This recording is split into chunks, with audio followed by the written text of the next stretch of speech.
بسم اللہ الرحمن الرحیم۔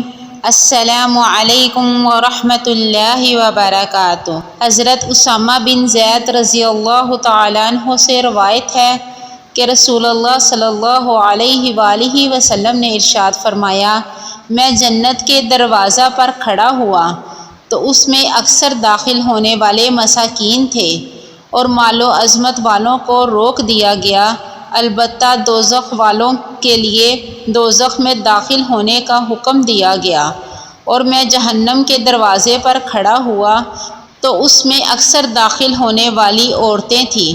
صحیح مسلم حدیث نمبر 6937۔ حضرت اسامہ بن زید رضی اللہ تعالیٰ عنہ سے روایت ہے کہ رسول اللہ صلی اللہ علیہ وآلہ وسلم نے فرمایا، میں نے اپنے بعد عورتوں سے بڑھ کر زیادہ نقصان دہ مردوں کے لیے اور کوئی فتنہ نہیں چھوڑا۔